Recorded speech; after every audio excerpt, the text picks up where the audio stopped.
says 6, Logan.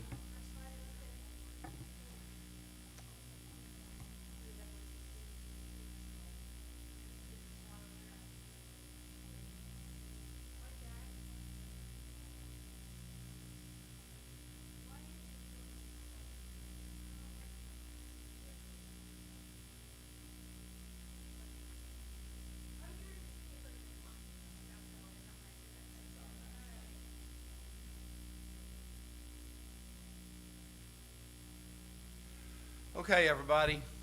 How many of you received the text about the service this evening? Okay, got several of you. Good. How many of you have seen the announcement on the Facebook this afternoon? Nobody. And here, I think that's such a good tool.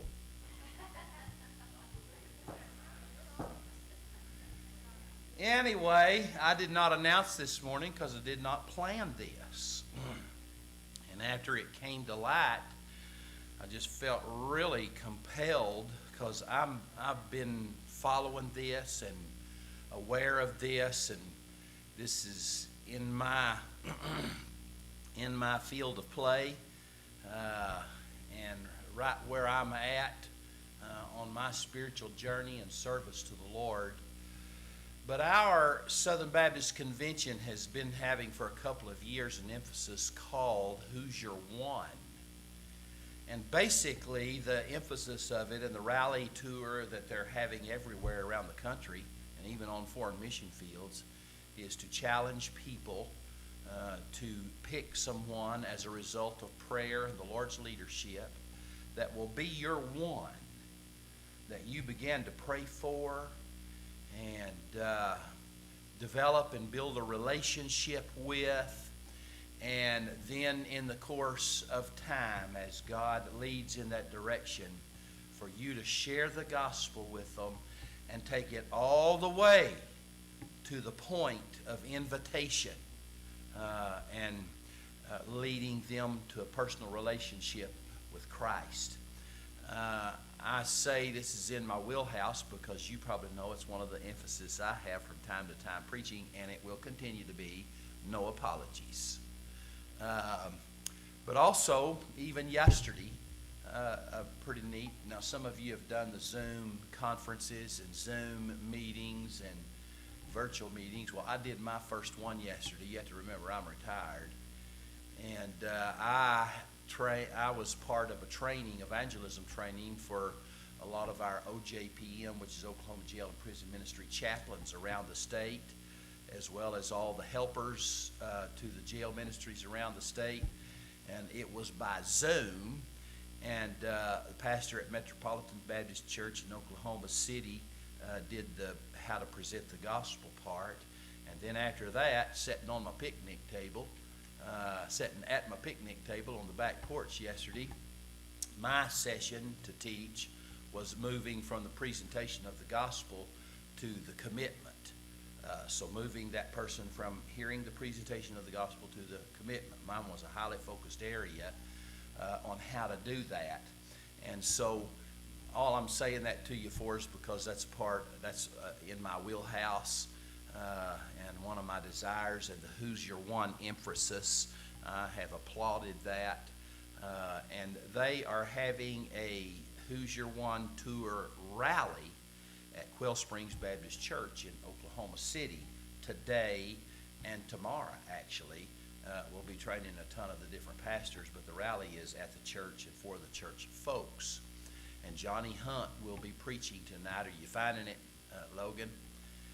And I may just be telling you about it. But anyway, he will be preaching tonight. And Johnny Hunt, one of my faves, just a great soul winner, pastor at Woodstock Baptist Church in Woodstock, Georgia, one of the great Baptist work in our Southern Baptist Convention. And he is quite the soul winner, was a pretty rough old boy in the bar scene, owned a bar, didn't he? I believe, and was in a real race car, just a rough fella, and he's got saved and turned out to be one of our great leaders in the Southern Baptist Convention. has even served a couple of years as president of the Southern Baptist Convention. And like I said, a great soul winner. I love him. I love to hear him start telling those stories of his encounters, personally sharing the gospel and bringing folks to Christ. Anyway, he's doing the rally tonight and preaching, and so I wanted us to be able to see that. They're supposed to be streaming it live so people can tune in, and we're still it starts at 6 o'clock. We'll be joining in with their worship service there, and so it'll be a little bit, we're not missing his preaching by live streaming it on our screen up here for you. I'm hoping and praying that happens. And the reason I'm hoping and praying that happens is because I left my sermon notes at home. And so anyway, just wanted to let you know that. Also, while he's doing that and trying to get us keyed in on it, my baby sister come by the lake today. I've shared with you some of this. She was diagnosed with stage 4 cancer. And the doctor basically said if she has the chemotherapy, might make 2 years. If she doesn't, might make a year. And so she went Friday to a recommended place by some of the best in Arkansas and got a second opinion there, which basically confirmed the first opinion. And her daughter, who lives in Springfield, Missouri, came down to that meeting with her. And so she went back up to Springfield with her daughter, my niece Holly, and stayed the rest of the weekend and then come home today and stopped by the lake and felt awful good to put my arm around her and pray for her. And anyway, I'm wearing a little bracelet and bring that to your attention just because I want you to know that, as it says, no one fights alone, and it's also my prayer reminder to pray for my baby sister. So I'm going to keep that on till the Lord heals her or calls her home as my reminder to pray. And I know you got lots of people to pray for, but once in a blue moon, when you see that bracelet on my arm, if you don't mind, pause right that moment and say a prayer for my baby sis. She's a sweetie, and so if you don't mind, pray for her. Like I said, it was good to see her this afternoon. Glad she stopped by, and got 3 kids and several grandkids, and so please lift her up to the Lord, okay? Getting anywhere with that, Logan? They saying anything about it when you go to their website? Honey?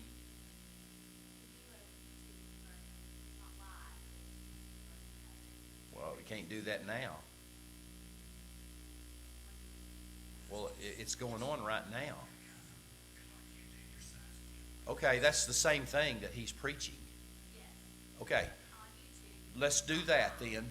We'll not get to join in with the worship part of the service there, but we'll get to hear basically the message that Johnny Hunt will be preaching there tonight as he goes around the country for the Who's Your One tour. So Logan will be able to pull that up, and that's what we'll do tonight. If y'all don't mind, I'd like for you to hear that message and that challenge to pick your one and have your one that you're going to try to win to Christ. Huh? Yes. Speaking of who's your one, Melissa, tell us about your one.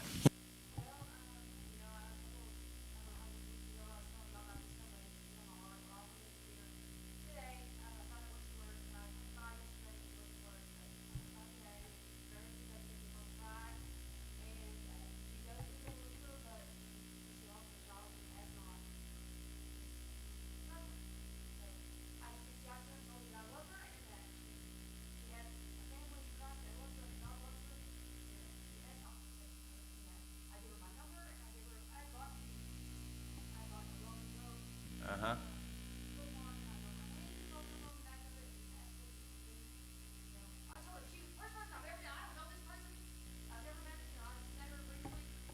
Good for you, Melissa.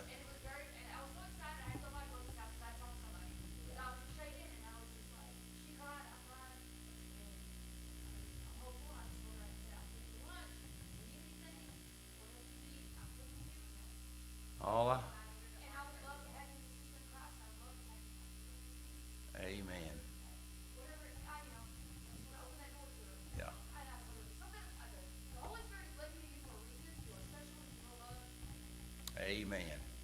Bless you, Melissa. And all I've got to say is I hope that's contagious. And that we all start announcing, this was my first to share the gospel with. And soon, this was my first to take from the presentation of the gospel to the commitment to Christ. I want that to be contagious. Our days are short. I believe that with all my heart. And Southern Baptist, I'm going to tell you, I'm so glad for this Who's Your One emphasis, because Southern Baptists are going the way of other mainline denominations on liberalism and softness on evangelism. And it was evangelism and evangelism training and our people who were one-on-one sharing the gospel that were our greatest days as a denomination. And if we're going to see Southern Baptists get back on track, I believe that's where it's going to have to happen. And that's one reason I'm passionate about this Who's Your One emphasis that's going on. We're trying to get back there. Churches have eliminated outreach programs. They've eliminated an emphasis on evangelism. Y'all may not know it, but I'm telling you, when you get up into metropolitan areas, it's happening. And the emphasis on evangelism is almost looked on with disdain. I'm an oddball because I'm constantly mentioning it from the pulpit, on Facebook, challenging people involved in training conferences. I'm an oddball. Can you believe that? In the 70s, that was a big thing, to personally be bringing other people to Christ, and I was passionate about it.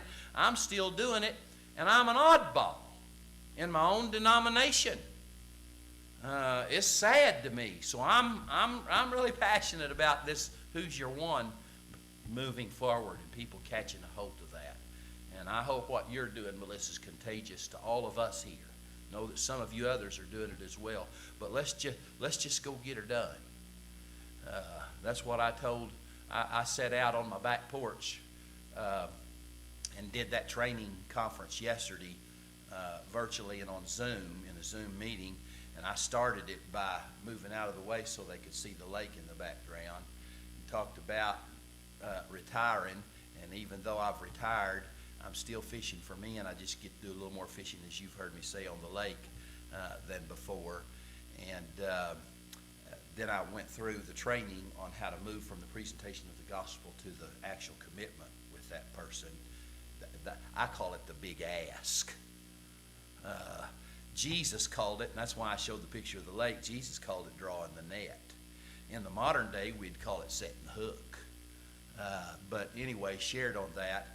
And then I told them that a lot of times as I moved out of the way and showed them the lake again with my community. Let me just tell you something on this fishing that I'm doing around here. It's not uncommon for us guys to start getting our stuff together, our tackle and gear, getting it loaded onto the boat, and inevitably somebody will say, if it's not me, let's go get them, boys. Well, all I got to say to you people out there after a little